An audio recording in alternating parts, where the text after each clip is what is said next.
Hi guys, and welcome back to 1-7 functions. What is a function is the first question we need to tap into today. Okay. The definition of a function is a relationship between input and output. Okay. What do you put in that comes out? Does it follow the same pattern? If it does, it's a function. A function is a relation that has exactly one output for each input. And we're going to talk about this as we go on.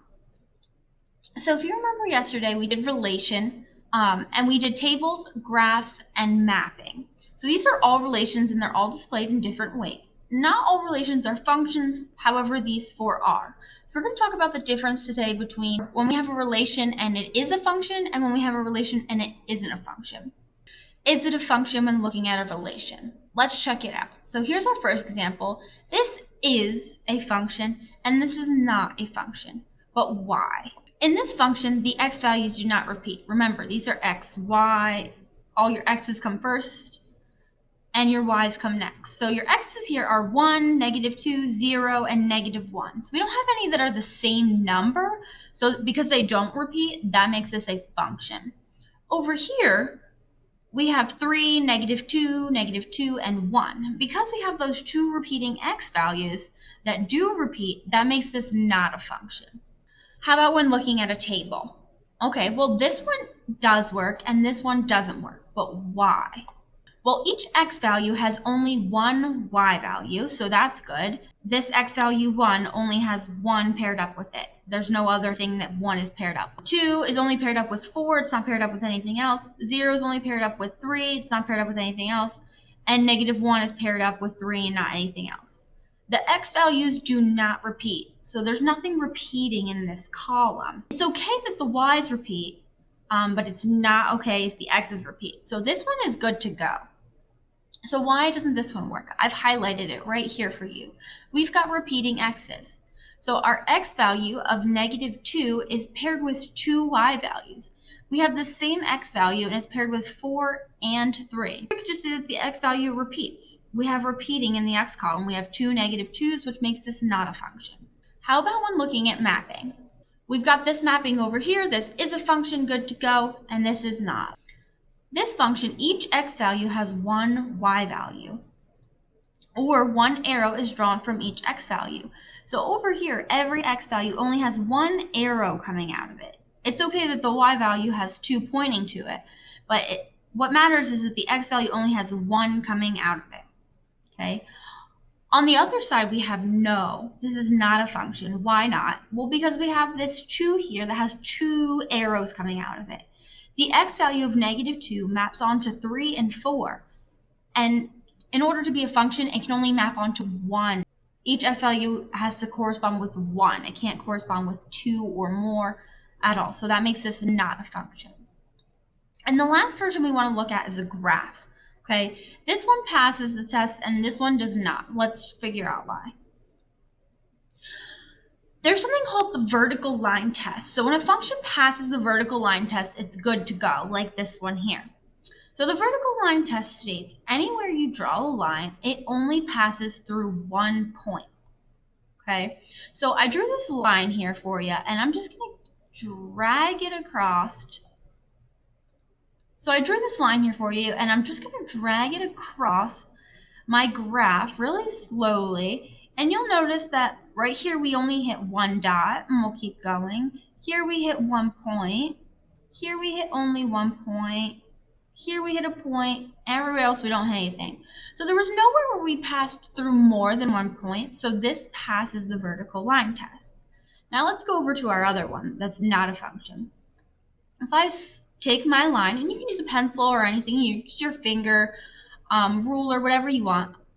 You just pass it through, and if it touches more than 2 points at one time, like it does right here, see it's touching the blue and the orange at the same time. That makes this not pass the vertical line test because it passes more than 1 point at a time. Okay, so over here on the left, this graph does pass the vertical line test, and over here on the right, this does not pass the vertical line test, so it's not a function. We also need to know how to evaluate functions. So something you'll notice when we're working with functions is that we Something you'll notice that we work with functions is that we represent our function in function notation. So in the past, you're used to seeing this equation y equals 2x plus 4, and you know how to work with this. However, now we're going to replace that y with this as f of x. This is called function notation. So this is read as f of x, remember parentheses mean of, equals 2x plus 4.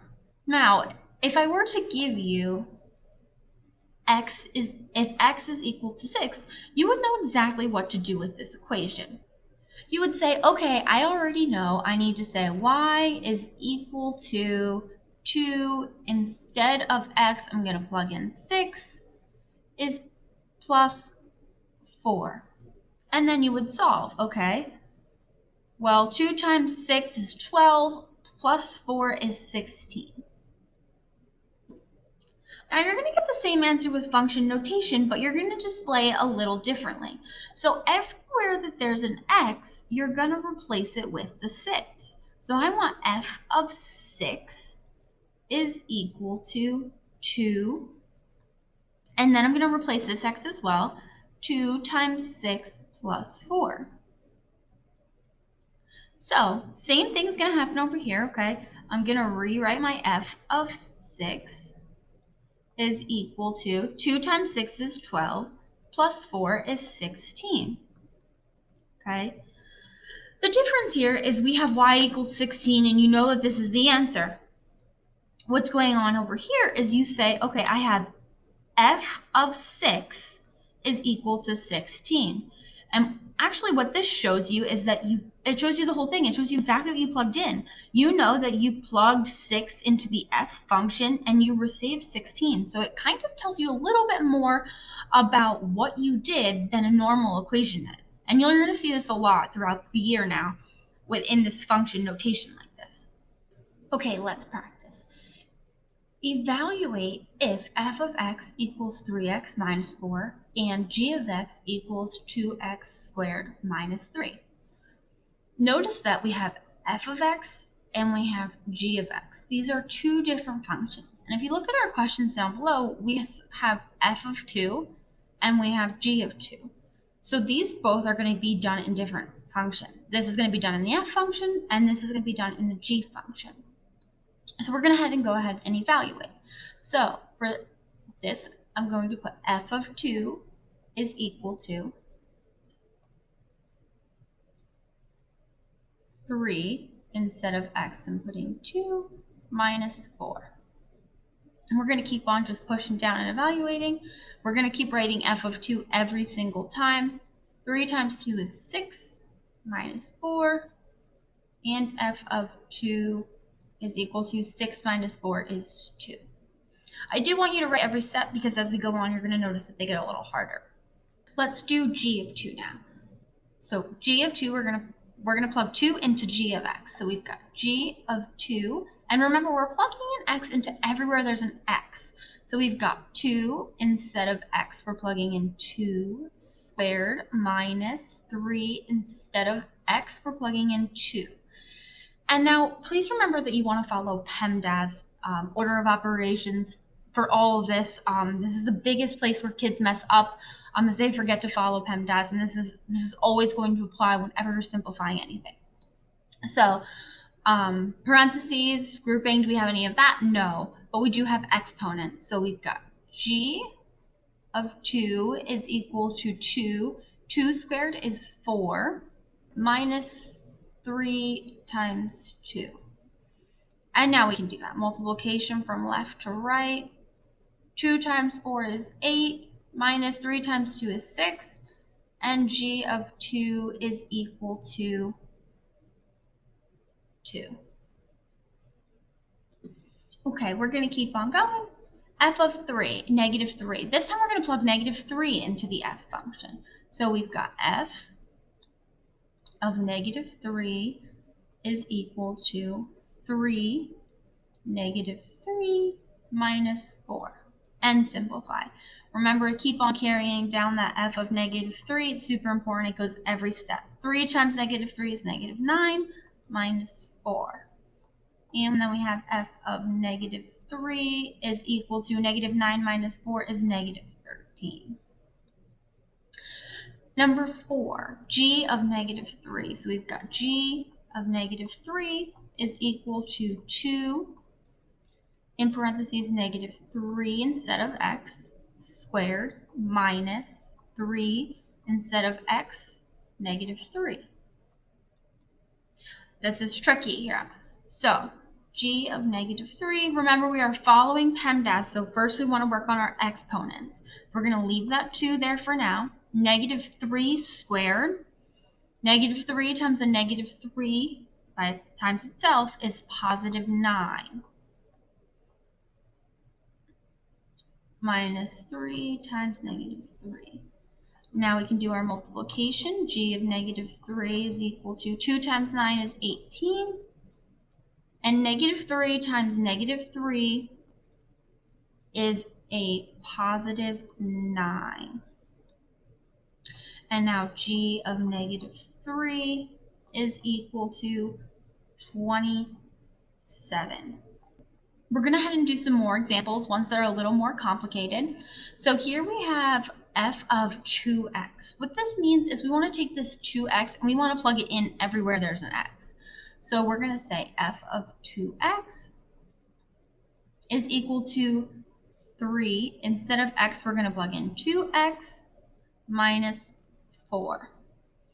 So now we have f of 2x is equal to 3 times 2x is 6x minus 4. And that's your answer. You can't simplify this any further because 6x and negative 4 are not like terms, so we can't combine them together. And this whole piece is just going to be our answer. F of 2x is equal to 6x minus 4. And we're going to go ahead and do this with g of 2x. G of 2x is equal to 2. Instead of x, we're plugging in 2x squared minus 3 times 2x. Okay, still following PEMDAS when we're doing these rules. So we're going to leave that 2 for now. 2x squared, well, 2 squared is 4x squared minus 3 times 2x. So now we'll go ahead and do that multiplication. So we've got g of 2x is equal to 2 times 4x squared. That's going to give us 8x squared. Nothing's going to change with our exponent there. Minus 3 times 2x is 6x. And we're all done actually because we cannot simplify, we cannot combine 8x squared with 6x. They would have to have the same exponent in order to combine them. So we are going to move forward. Now this one's a little complicated. This says f of negative 1 plus 5. So what you're actually going to do is you're going to take f of negative 1, plug that in like normal, and then just put plus 5 on the end. So we've got f of negative 1. Now we're going to plug this all in. So we have equals 3. Instead of x, we're plugging in negative 1 minus 4. And then we're going to tack that plus 5 on the end. So we have f of negative 1 is equal to negative 3 minus 4 plus 5. F of negative 1 is equal to negative 3 minus 4 is negative 7 plus 5. And last we have f of negative 1 is equal to negative 2. Okay, so we're going to do g of negative 1 plus 5. So we're going to do this the same way we did this. It's just a little more complicated. So we've got g of negative 1. We're going to do business as normal, and then we're going to add the 5 on at the end. So g of negative 1 is equal to 2x. So we've got 2 instead of x, we're going to put negative 1 squared minus 3. Instead of x, we are going to put negative 1. And then we're going to tack that 5 on at the end. And here we go. We've got g of negative 1. First, we want to get rid of those exponents. So we've got 2. Negative 1 times 1 is 1. Negative 1 times negative 1 is 1. Remember, when you square a negative, it becomes positive. And when we have negative 3 times a negative 1, that becomes a positive 3 plus 5 on the end. And we're going to do multiplication now. So 2 times 1 is 2, plus 3 plus 5. G of negative 1, 2 plus 3 is 5. And last but not least, 5 plus 5 is 10. So we can say G of negative 1 equals 10. And that's it. Thanks for watching, guys.